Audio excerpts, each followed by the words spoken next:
Today we are going to talk about 5 controlling mental faculties. What it means is we are practicing this mindfulness insight meditation. And when we practice, there's always the mind, of course. It is the work of the mind. In the mind, there's 2 parts, what we call mind. One part is called consciousness, which is simply an ability to know or to be aware. Bare awareness, nothing extra. That's called consciousness or citta. And another part is called mental associates or mental concomitants. And that is just loosely put all the emotions that we express and experience, plus many more non-emotional factors too. As an example, mindfulness is the one of them. Concentration is one of them. Some are not emotions, but in general, let's call it emotions. These 2 parts, consciousness and mental factors, together is called the mind. And these 2, they arise together, they disappear together. They cannot arise one without the other. But between the 2, the consciousness, citta, is the leader. When the consciousness arises, this mental factors arises. Altogether, there are 52 mental factors the Buddha has taught us. And not all 52 arise together with a consciousness. Some arises, some do not. They have their own little grouping. Just to clarify with simplicity, if you feel love, love is a mental factor. If you're feeling love, at that moment you cannot feel hate at all.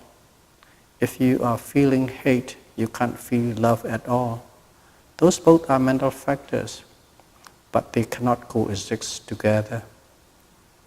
Just like that, in this 52 too, a certain mental factors could arise with a consciousness, some arises with another consciousness. So, these are 52 mental factors. I won't go much detail than that. The point is, we are talking about this 5 controlling mental faculties. These 5 controlling mental faculties are 5 of this 52. 5 of the 52. And they are called 5 controlling mental faculties. Because if you develop these things, if you develop these certain mental factors, if one is in dominance, all other mental factors fall behind them and follow it. They have the power to control the remaining. There are 5. They have the power to control all other mental factors that arise together with it. They fall behind, they listen, they operate under the instruction of these mental factors. So what are these 5? The first one, I'll start with English. It's also called verifiable faith or confidence, English translation. In Pali, it's called saddha. Verifiable faith or confidence or saddha. Second one is effort or energy. Pali word is Viriya. And the third one is mindfulness. That is Sati. And the fourth one is mental concentration. And that is Samadhi. And the last one is insight or wisdom, Pinya. Those five are mental factors or mental associates. Those are 5 out of the 52. And when you develop them, whenever one is become in charge or in control, the rest all follows. Not only these, all others that arises together, they have to listen, they have to obey to the power of these mental states. They have a controlling faculties, but only it's in their own territory, not one in the other territory. To make an example, okay, the Prime Minister of Canada and the President of the United States. Now forget about this guy because the example may not be quite good. The Prime Minister of Canada and the Prime Minister of United Kingdom. When that Prime Minister of UK come to Canada, he listened to the Prime Minister of Canada and conduct and operate according to the direction of Canadian Prime Minister. And the same thing when Canadian Prime Minister goes to UK, he has to follow etiquettes and structures and programs set out by the UK Prime Minister. But they are each boss in their own place. But whenever one is in the other domain, they follow the lead of the domain leader. So the idea is, if faith and confidence is the strongest, the other four follow their lead in their domain. If the wisdom is the most dominant and the strongest, the other four follows that lead. That's the idea. They each have the controlling, governing power, but they are the strongest in their own domain, not at others' domain. So that one should be aware. That's what it means by 5 controlling mental faculties. They are the supreme in their domain, in their territory. So let's touch the first one, which is, we call it verifiable faith or confidence. Saddha, the first one. This saddha, if you translate it, is simply faith. But we need to know, because Western understanding of faith, the meaning of faith is different. You believed. Whether there's proof or no proof, you blindly believe, simply believe. No argument, nothing, no logic, no reason, rational, blind faith. That is, in general, how faith is understood, blind faith. But Buddhism too, there's a faith, because nobody knows anything before they experience it. So if one is, thinking about something that you haven't experienced and you believe in it, at that point, it is simply like a blind faith. And even with that, of course, nowadays is different. We have books and CDs and videos and Googles and everything. We can always investigate theoretically in terms of words or in terms of sound or even with the pictures, we can investigate intellectually. So you have a certain degree of understanding and you believe in it. So that is faith.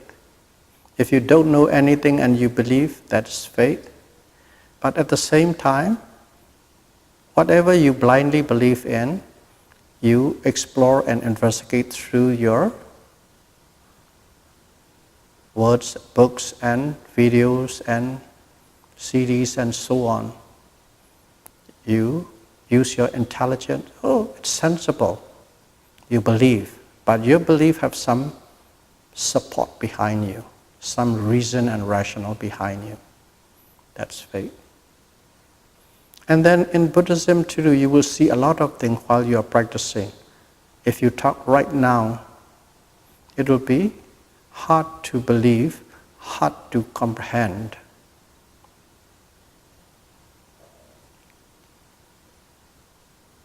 It will be simply talking round and round and arguing and debating and never ending. But one thing is, in Buddhism, you put that into practice because it is not blindly put down a law or a line or a belief or a formula. There's always a procedure to verify it. The Buddhists give procedures and formula to verify it. If we follow the procedure and if we utilize that formula, we can actually verify that blind belief into the actual experiential fact. In Buddhism, that structure is always there. That's why Saddha is interpreted as verifiable faith, a faith that can be verified by yourself. So that is the meaning of faith. Okay? Or some people translate as confidence. Your level of confidence grow and grow and grow. Because faith in Buddhism is not constant. It can increase, it can decrease. But if you properly follow the procedure, it will be on the upswing, on the right. You believe today, a month later of your practice, you even believe more. And 3 months later, you are a total believer. The degree of your belief changes. That's a variation in your belief. That's why Saddha, faith, is not constant, not one big block, never changing. It's always changing.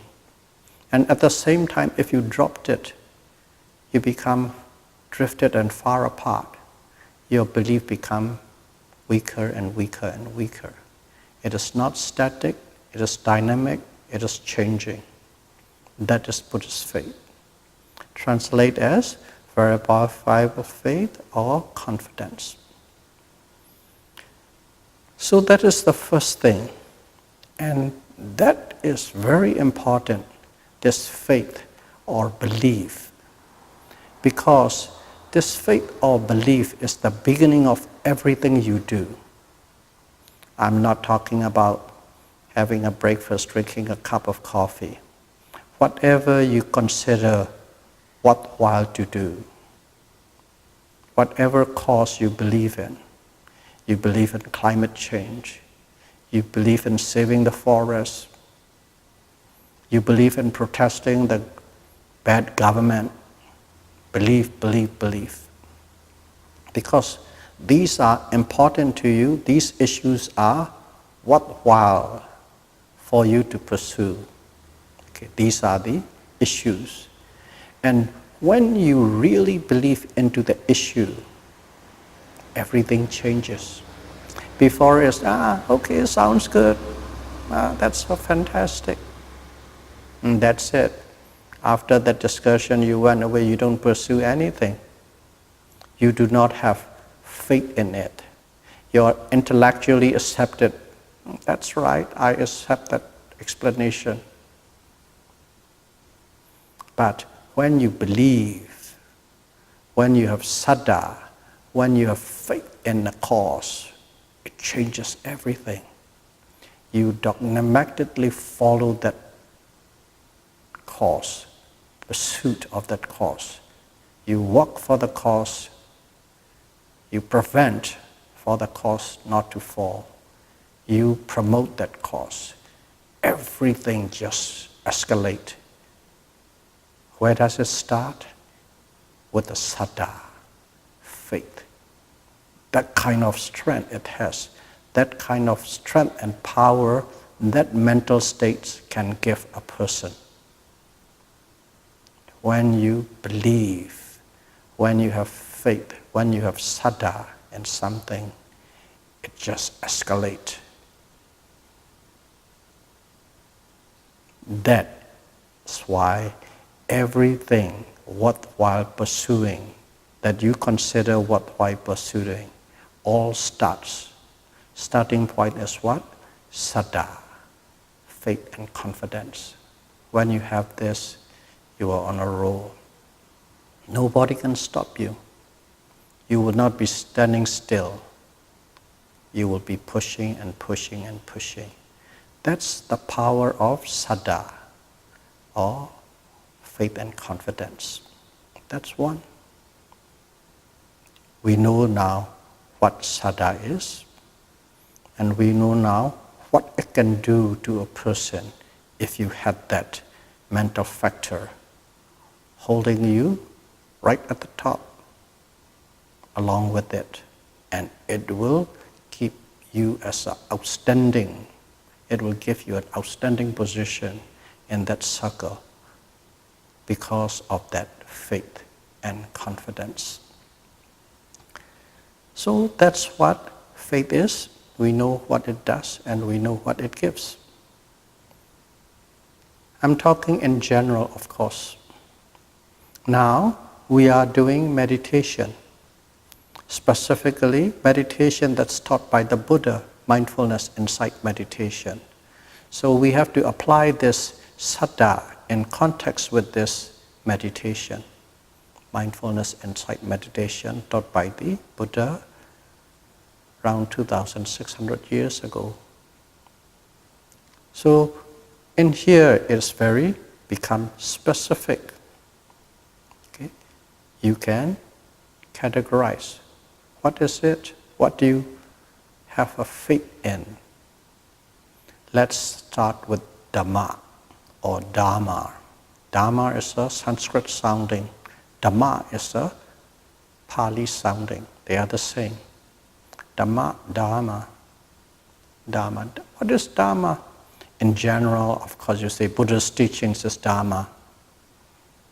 Okay. For us, very specific. What is it? Yes, Buddha's teaching, but we are specifically narrowing and zooming down to mindfulness insight meditation. This mindfulness insight meditation is Dhamma. We are practicing this Dhamma and we are living according to this Dhamma. So basically it's Dhamma, and in fact this is the essence of Buddhism, mindfulness insight. If you want the goal or objective set out or can be attained by this mindfulness insight meditation, if you want the result or the goal of this, this is utterly necessary. And it is the quintessential of Buddhism, and that is the method only taught by the Buddha in this world up to this period. So we are practicing this mindfulness insight meditation.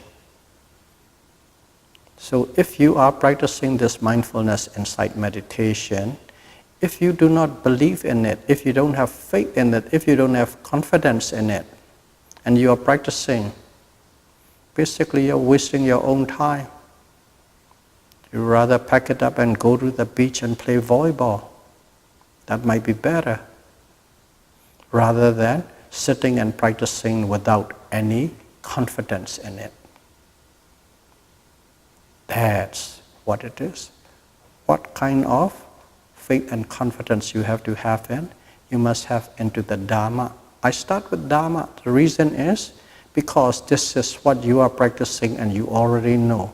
You have already investigated in terms of books and in terms of videos and in some lectures and stuff to a reasonable degree, and you have already practiced to a certain degree, so you know things are unfolding as you understood. That gives you confidence. And that faith and confidence in Dhamma is absolutely necessary, because otherwise you're wasting your time. Secondly, who taught this? Dhamma. The Buddha taught that. So we need to have faith and confidence in the Buddha. So what is Buddha? Buddha is not a god. Buddha is not a supreme being. Buddha is a historical figure. About 2,600 years ago he was born, he practiced, and he discovered this method, and it is very beneficial to him. He has lived in happiness and peace without physical and mental suffering affecting him firsthand. And then because of that, he decided to turn around and teach anybody and everybody who would like that result. That is Buddha. The thing is, he discovered this method on his own without a teacher. And he reaped the benefit of this practice. It is effective and good. He turns around and teaches. Historical account will give you that he really exists. It's not a legend, not a myth. As such, one needs to have faith and confidence in the Buddha. So you have faith and confidence in Buddha and Dhamma. And then Sangha. What is Sangha? Sangha is a group of people who devoted their life totally in practicing this and learning this Dhamma. The monks, they will go to they might spend, just like you spend about 20-25 years of your life to get a bachelor degree. They go and learn the scriptures and go one level to the other to get a degree called Dhammacharya. Dhamma, you know what it means. Charya means teacher. Okay? The knowledge become the level that they could be a teacher, and theoretically. And also, that is only one aspect. They have to practice meditation, and practically they also progress to a certain level, to a certain extent. And at that moment, okay, your teacher decided when you can teach. And if you become a teacher, you will decide who can teach. In other words, your graduation is not from certificate, it's from the teacher to student. And any student that excels, follow the footstep. And that is Sangha, who devote 100% of their life in learning, practicing Dhamma. And when they reach to a certain level, they turn around and help all others who wants to learn. Not, you don't push them to learn, you don't force them to learn. Whoever comes to you, you welcome with an open arm and teach everything without leaving any secret. There's no such thing as secret. All Buddha Dhamma are open, free, and transparent. If anybody says that it's a secret method, that's not what Buddha said or Buddha's intend to. All Buddha Dhammas are free for public.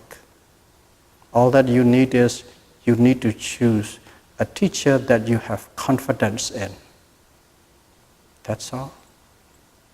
So, believing in Buddha, believing in Dhamma, believing in Sangha, that is sada, belief, faith and confidence.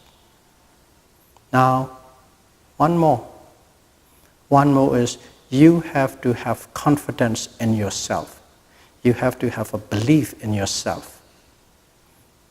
If you don't believe it, no, I don't think I can do it. I don't think I can overcome the pain. I don't think this is, I don't think. And if you are doing with that, there's nobody can help you. Only you can help yourself. I can do it. I won't give up. I will do what's necessary to proceed it. Again, not blindly, step by step. Every step of the way you are verifying your experience and the teachings, putting together. Are they unfolding? Are my experience unfolding as it's being taught or written and expressed by the scriptures? Or taught by the teacher who you have confidence in, Sangha. So, belief in yourself, confidence in yourself, that's the fourth sada you need. And one more, belief in karma vipaka, the law of cause and effect. Simply put, if you do good things, good result will follow. Immediately, a little later, a lot later, or in many future lives. And if you do bad things, unwholesome things, bad result will follow. The same thing, it could be immediate or it could be many lives after, but it is with you. So that is karma. Wholesome deeds produce wholesome effect, unwholesome deeds produce unwholesome effect. Wholesome deeds does not cancel out unwholesome, unwholesome deed does not cancel out wholesome. They have their own path, parallel path. You pay your dues, you reap your result. And nobody can reap that result or go stand in front of you to pay the dues. Only you can. It only belongs to you. Karma or the actions are your own responsibility, and their result, potentiality, stays along with that track. It doesn't go on to anybody. Cause and effect, cause and effect. Wholesome produce, wholesome result, good result. Unwholesome deeds produce unwholesome results or bad results. Just a matter of time. That's why karma is the only true property that you own. Good or bad, you will get it back right away, you will back it next life, or you can will get it back 100 lives later. Only with you. That is the only inheritance you have, only property you have. No other property goes with you.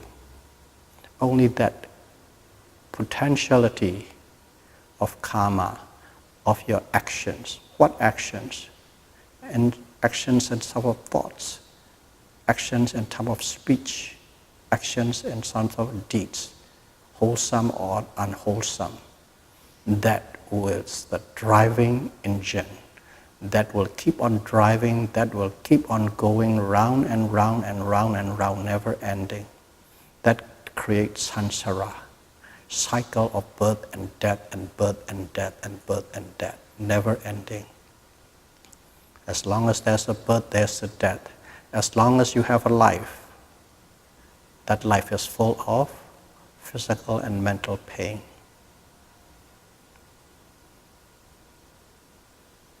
And if you want to get out of that cycle of life and death, you must practice so that there is first stages, no unwholesome actions are done, or only wholesome actions are produced. That's the first level. And second level is you go to the stage of total equanimity, neither wholesome or unwholesome, neither left nor right, up or down, totally balanced. Simply you live as a function, nothing more, nothing less. At that moment, these karma has no power to produce. And that is the end of the cycle of birth and death, Nibbana. So to do that, the starting point is Saddha, faith and confidence. Faith and confidence in Buddha, Dhamma, Sangha, oneself, and the law of karma, vipaka, cause and effects. That's the starting point of everything. In this particular pursuit for the elimination of physical and mental pain and attaining Nibbana. So may all of you be able to practice Satipatthana Vipassana meditation precisely and correctly, and devote yourself to this practice with full of saddha, faith and confidence, and may you be able to escalate quickly in the progress and attain Nibbana as soon as possible. Sadhu, sadhu, sadhu, Buddham pujami.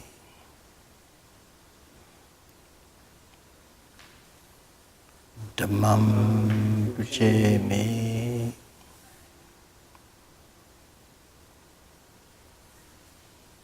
Sangham pujami.